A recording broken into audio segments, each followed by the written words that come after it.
nhom màu thọt video muốiแต่ตรงជាមួយនឹងការកាប់ឆ្ការព្រៃឫស្សីធ្វើឲ្យសម័យលង្វែករបស់យើងដួលរលំដើរចូលមកឆ្លងកាត់ចំការលហុងបេះបានលហុងទុំមួយចំនួនចំពេលថ្ងៃវារៀងក្តៅដែរព្រោះមកចកាម្នាក់ឯងអត់បានវិចបាយមកហើយអញ្ចឹងក៏រៀងហេវបាយដែរហើយលហុងនេះវាមើលទៅទំនងគួរចង់ញ៉ាំដែររដូវនេះគឺជារដូវប្រាំងរដូវដែល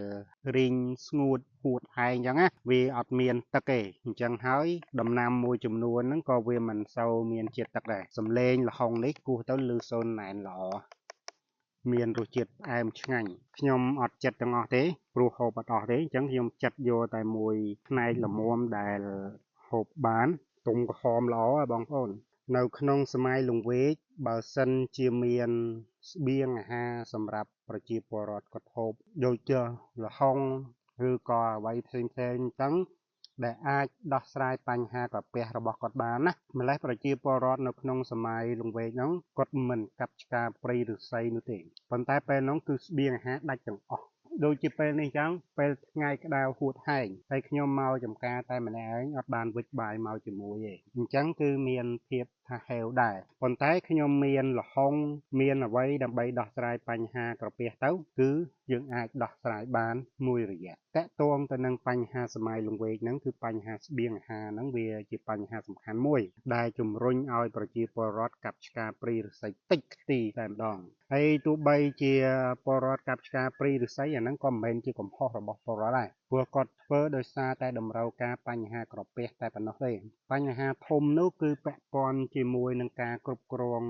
ប្រទេសជាតិនោះឯងប្រធានបទនៅក្នុងវីដេអូនេះគឺនិយាយអំពីស្បៀងអាហារនៅក្នុងការដោះស្រាយបញ្ហានាសម័យលង្វែកបើសិនជាសម័យលង្វែកយើងមានស្បៀងអាហារគ្រប់គ្រាន់នៅក្នុងការហូបចុកគឺគ្មានបញ្ហាកាប់ឆ្ការព្រៃឫស្សីទេអាហ្នឹងវាជាចំណុចមួយដែលអាចធ្វើឲ្យហៅថាស្ថានភាពនៅក្នុងទីក្រុងលង្វែកហ្នឹងមានភាពប្រក្រតីបើសិនជាប្រជារាស្ត្រនៅក្នុងសម័យហ្នឹងគាត់មានស្បៀងអាហារគ្រប់គ្រាន់ប៉ុន្តែវាមិនដូច្នេះឡើយព្រោះនៅពេលដែលសៀមឡោមព័ទ្ធទីក្រុងលង្វែកហើយគឺពេលហ្នឹងគឺផ្លូវដែលសម្រាប់ដឹកស្បៀងអាហារចូលហ្នឹងគឺត្រូវបានកាត់ផ្តាច់ទាំងអស់នៅអញ្ចឹងហើយគឺអត់មានអ្វីហូបចុកទេស្បៀងអាហារនៅក្នុងទីក្រុងវាអាចដោះស្រាយបានសម្រាប់តែ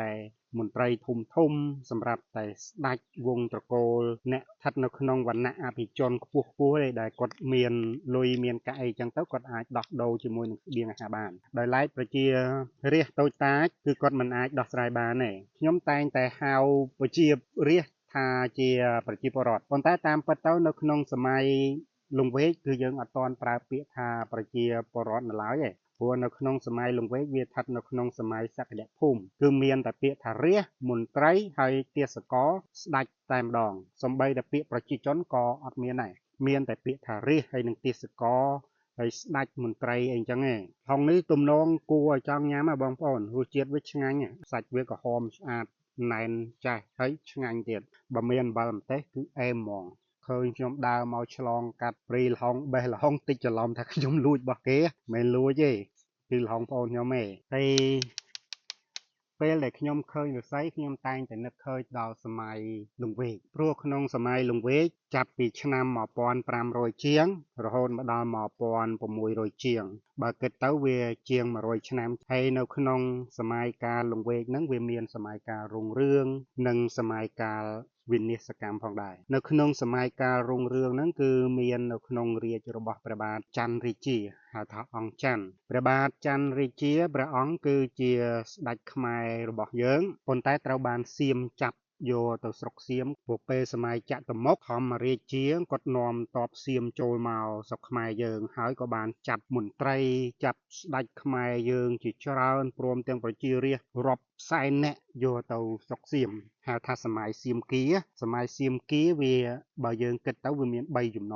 នាន់ទី1ចុងសម័យអង្គរចុងសម័យអង្គរហ្នឹងគឺក្នុងរាជរបស់ព្រះបាទលំពង់រាជាហើយជំនាន់ទី2គឺសម័យចតុមុខហ្នឹងគឺក្នុងរាជរបស់ព្រះបាទធម្មរាជាហើយពេលហ្នឹងក៏បានចាប់យកព្រះបាទច័ន្ទរាជាហើយជាមួយនឹងពូជពង្សវង្សត្រកូលស្ដេចមន្ត្រីរាស្ត្រគ្រប់បែបយ៉ាងគឺសៀមចាប់យកទៅស្រុក សៀមទាំងអស់ហើយដល់ពេលសម័យសៀមគីទី3គឺពាក់ព័ន្ធជាមួយនឹងចុងសម័យលង្វែកមកដល់ដើមសម័យឧដុង្គអាហ្នឹងគឺសៀមគីទី3អ្វីដែលខ្ញុំចង់និយាយនៅពេលនេះគឺព្រះបាទអង្គច័ន្ទរាជាហ្នឹងបានរត់ចេញពីប្រទេសសៀមមកវិញមកព្រោះកាលហ្នឹងប្រទេសថៃហ្នឹងគេអត់ទាន់ហៅថាប្រទេសថៃទេគេនៅហៅថាពាក្យថាសៀមតាមពិតទៅថៃហើយសៀមគឺដោយឡែកពីគ្នាទេពាក្យថាថៃគឺវាមានបូកជនជាតិច្រើនវាមានបូកជនជាតិខ្មែរជនជាតិសៀមជនជាតិឡាងឆាងជនជាតិមូនហើយជនជាតិអីផ្សេងមួយចំនួនទៀតនៅក្នុងពាក្យថាថៃហ្នឹង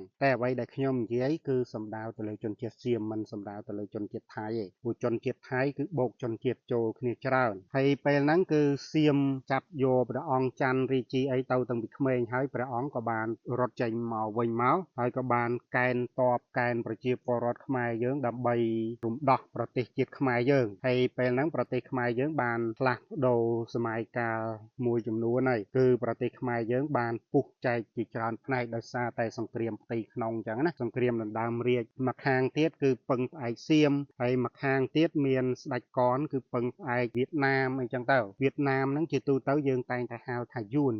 ប៉ុន្តែពាក្យថាយួនគឺមានន័យផ្សេងជាទូទៅកាលណានិយាយអំពីពាក្យថាយួនគឺយើងសំដៅទៅលើជនជាតិវៀតណាមហ្នឹងហើយដល់ពេលព្រះបាទច័ន្ទរាជាហ្នឹងគាត់វាយឈ្នះស្ដេចកនហើយក៏គាត់ដូររាជធានីមកបន្ទាយលង្វែកឲ្យឆ្ងាយចេញពីចតុមុខបន្តិចវាមិនឆ្ងាយពីគ្នាប៉ុន្មានណាពីចតុមុខមកលង្វែកហ្នឹងបើគិតជាគីឡូប្រហែលជាជាង30គីឡូដីទេហើយនៅពេលហ្នឹងគឺព្រះអង្គបានធ្វើការដាំព្រៃឫស្សីហ្នឹងយ៉ាងច្រើនក្រាស់ឃ្មឹកជុំវិញបន្ទាយលង្វែកហ្នឹងដើម្បីការពាររាជធានីព្រោះព្រះបាទច័ន្ទរាជាគាត់មានផ្នត់គំនិតថាដើម្បីយើងអាចរស់បានគ្មានអ្វីដែលយើងត្រូវពឹងពាក់ក្រៅពីខ្លួនយើងទេយើងអត់អាចពឹងពាក់បរទេសបានឡើយបើយើងពឹងសៀមគេលេបយកយើងបើយើងពឹងយួនគេលេបយកយើងដូច្នេះហើយព្រះបាទច័ន្ទរាជាគាត់អត់ពឹងបរទេសណាទេសូម្បីតែបរទេសជិតក៏គាត់មិនពឹងបរទេសឆ្ងាយក៏គាត់អត់ពឹងដែរអញ្ចឹងណានឹងគឺជាស្មារតីរបស់ព្រះបាទច័ន្ទរាជាព្រះបាទច័ន្ទរាជាគាត់មានផ្នត់គំនិតថាដើម្បីធ្វើឲ្យប្រទេសយើងខ្លាំងទី1គឺយើងត្រូវតែធ្វើឲ្យប្រជារាស្ត្ររបស់ខ្លួនគាត់ហ្នឹងគឺខ្លាំងអញ្ចឹងហើយគាត់ពង្រឹងកងទ័ពពង្រឹងសេដ្ឋកិច្ចពង្រឹងនយោបាយគ្រប់បែបយ៉ាងគឺដោយខ្លួនឯងទាំងអស់ព្រះបាទច័ន្ទរាជាគឺគាត់អត់ពឹងបរទេសទេហើយពេលហ្នឹងគឺសម័យលង្វែករបស់យើងហ្នឹងខ្លាំងក្លាឡើងមែនពិតជាពិសេសព្រះអង្គច័ន្ទរាជាបានវាយពង្រីកយកទឹកដីនៅកម្ពុជាប៉ែកខាងលើមកវិញមានដូចជាសរិនស៊ីសកែតច័ន្ទបុរីហើយទៅដល់នគររាជសីមាដល់បច្ចឹមបុរី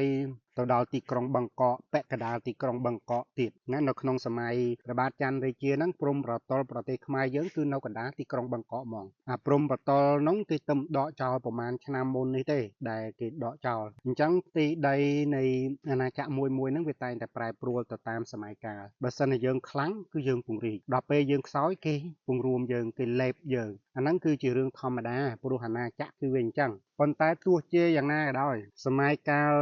របស់យើងពីជំនាន់មុនហ្នឹងគឺយើងស្ថិតនៅក្នុងសម័យកាលសក្តិភូមិយើងគ្រប់គ្រងប្រទេសតាមរយៈស្ដេចប្រទេសទាំងមូលគឺជាកម្មសិទ្ធិរបស់ស្ដេចមិនមែនជាកម្មសិទ្ធិរបស់ប្រជារាស្ត្រទេដូច្នេះហើយបរទេសកាលណាគេចង់លេបយកទឹកដីយើងគេមិនខ្វល់ជាមួយប្រជារាស្ត្រទេអ្វីដែលគេខ្វល់គឺខ្វល់តែជាមួយនឹងស្ដេចពូលកំពូលដឹកនាំកំពូលហ្នឹងគេធ្វើស៊ីតែអ្នកដឹកនាំកំពូលទៅគឺហើយព្រោះប្រទេសជាតិវាស្ថិតនៅក្នុងការគ្រប់គ្រងរបស់ថ្នាក់ដឹកនាំកំពូលអញ្ចឹងណានឹងហើយគឺជាហេតុផលដែលធ្វើឲ្យប្រទេសយើងហ្នឹងងាយចាញ់បោកគេដោយសារគេឲ្យសារ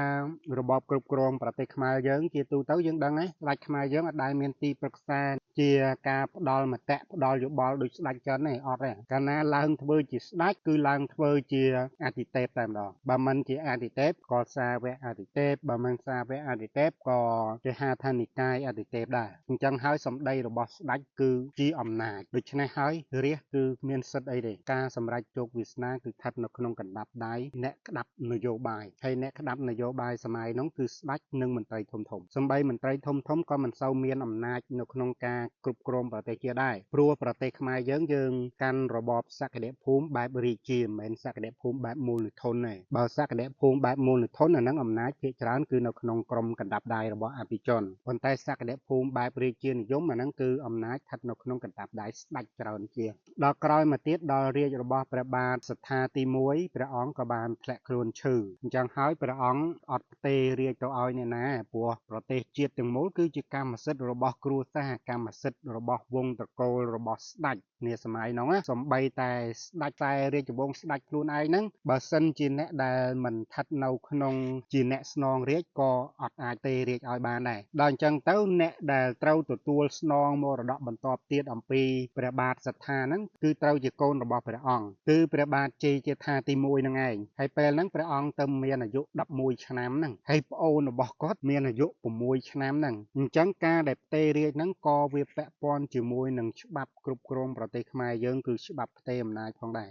ដល់អញ្ចឹងហើយវាជាហេតុដែលធ្វើឲ្យការគ្រប់គ្រងយើងតន់ខ្សោយដល់ពេលយើងគ្រប់គ្រងតន់ខ្សោយបរទេសគេមើលងាយដល់បរទេសគេមើលងាយគេមើលស្រាលគេលើកទ័ពគេចូលមកវាយលុកទីក្រុងលង្វែកយើងទៅដល់ពេលចូលវាយលុកទីក្រុងលង្វែកយើងហើយយើងខ្សោយផងឧបរាជយើងនៅកូនក្មេងអាយុ6ឆ្នាំផងគេវាយបែកធម្មតាអ្នកដែលខ្លាំងពូកែកម្រដើរតាមអ្នកដែលតន់ខ្សោយមន្ត្រីខ្លាំងពូកែក៏កម្រដើរតាមស្ដេចដែលតន់ខ្សោយណាមានតែស្ដេចដែលខ្លាំងក្លាទេទើបអាចគ្រប់គ្រងមន្ត្រីតន់ខ្សោយបានទើបអាចគ្រប់គ្រងមន្ត្រីខ្លាំងពូកែបានអញ្ចឹងហើយបញ្ហាគ្រប់គ្រងនៅក្នុងផ្ទៃប្រទេសហ្នឹងគឺវាច្របូកច្របល់អាហ្នឹងបញ្ហាមួយហើយបញ្ហាមួយទៀតនោះគឺពាក់ព័ន្ធជាមួយនឹងសង្គ្រាមសាសនាផងដែរព្រោះនៅក្នុងសម័យលង្វែកសាសនា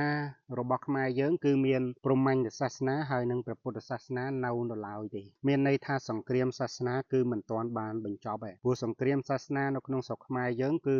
ខ្លាំងពីរគឺមានព្រហ្មញ្ញសាសនានិងព្រះពុទ្ធសាសនាទុះឡើងតាំងពីរាជរបស់ព្រះបាទជីវរ្ម័នទី8នៅក្នុងឆ្នាំ1200ជាងហើយមកដល់ឆ្នាំ1500ជាងហ្នឹងក៏មិនទាន់បញ្ចប់នៅសង្គ្រាមសាសនានៅឡើយទេអញ្ចឹងហើយបញ្ហាហៅថានយោបាយបញ្ហាមនោគមបញ្ហានិន្នាការសាសនាអីក៏វានៅខ្វែងគំនិតគ្នាដល់ពេលអញ្ចឹងនិយាយមិនសូវត្រូវគ្នាហើយដល់ពេលស្ដេចយើងខ្សោយទៀតស្ដេចកូនក្មេងទៀតដល់ពេលអញ្ចឹងទៅមន្ត្រីខ្លាំងមួយចំនួនវាលក្ខណៈហៅថាកែកលេងស្ដាប់ហៅថាអញខ្លាំងហើយស្ដេចខ្សោយអញមិនចេះស្ដាប់ដល់ពេលអញ្ចឹងទៅវាធ្វើឲ្យចលាចលទូទាំងប្រទេសហើយឆ្លៀតពេលហ្នឹងបរទេសគេចូលមកលុកលុយយើងបដោយខណៈពេលដែលយើងខ្សោយហ្នឹងគឺជាហេតុផលមួយដែលធ្វើឲ្យបន្ទាយលង្វែករបស់យើងបែកបាក់តិចទីហើយរឿងកាប់ឆ្ការព្រៃឫស្សីនេះវាមិនមែនជាបញ្ហាដែលធ្វើឲ្យបន្ទាយលង្វែកបែកបាក់ទេព្រោះមុននឹងឈានចូលដល់កាប់ឆ្ការព្រៃឫស្សីនេះមានបញ្ហាជាច្រើនរួចហើយសៀមគេបានឡោមព័ទ្ធទីក្រុងប្រទេសខ្មែរយើងទាំងអស់បាត់ហើយហ្នឹងជុំវិញប្រទេសយើងហ្នឹងគឺគេដាក់បណ្ដាញគេចូលឡើង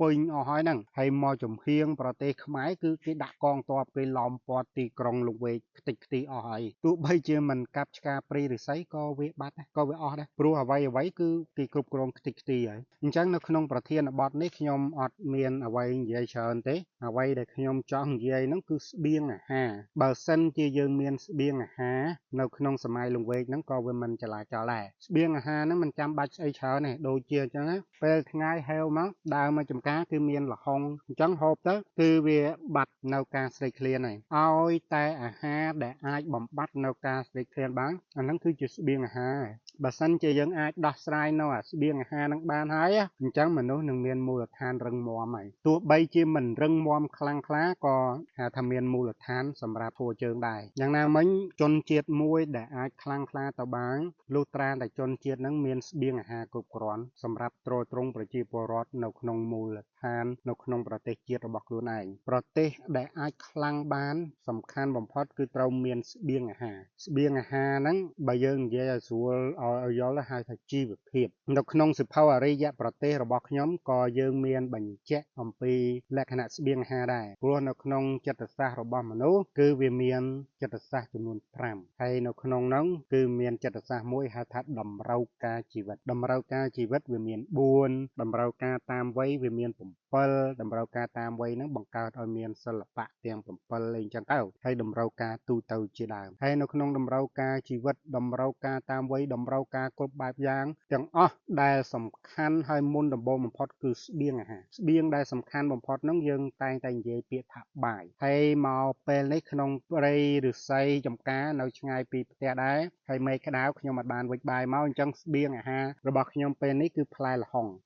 ល្ហុងគឺជាស្បៀងអាហារមួយសម្រាប់ជំនួសការអត់ឃ្លានវាអាចដោះស្រាយការស្រេកឃ្លានបានមួយរយៈដែរហើយនៅក្នុងសិភៅអរិយប្រទេសនេះនៅត្រង់ចំណុចអរិយធម៌ខ្លាំងក្លានៅត្រង់ចំណុចអរិយធម៌ខ្លាំងក្លានេះគឺយើងសិក្សាអំពី2ទី1គឺអរិយធម៌ទូទៅនៅក្នុងអរិយធម៌ទូទៅគឺយើងនិយាយអំពីអរិយធម៌របស់ប្រទេសជាតិហើយចំណុចទី2គឺតកតងជាមួយនឹងអរិយចិត្តសាស្ត្រហើយអរិយចិត្តសាស្ត្ររបស់មនុស្សគឺយើងសំដៅទៅលើចំណីអាហារតែម្ដងព្រោះវាជាតម្រូវការចាំបាច់អង់គ្លេសគេហៅថា the first basic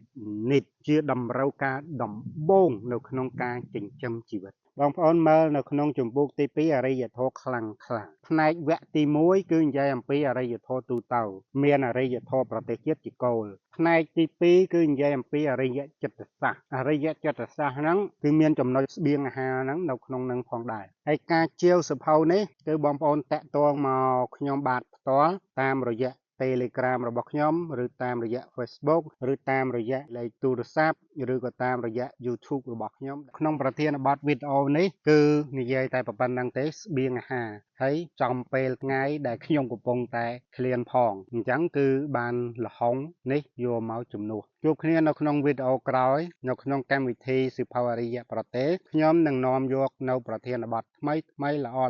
ផ្ដល់ជាចំណេះដឹងដើម្បីជាប្រយោជន៍ក្នុងភាពរីកចម្រើនទាំងអស់គ្នាព្រោះមានតែភាពរីកចម្រើនទាំងអស់គ្នាទេទើបអាចរស់នៅបានសុខសាន្តទាំងអស់គ្នា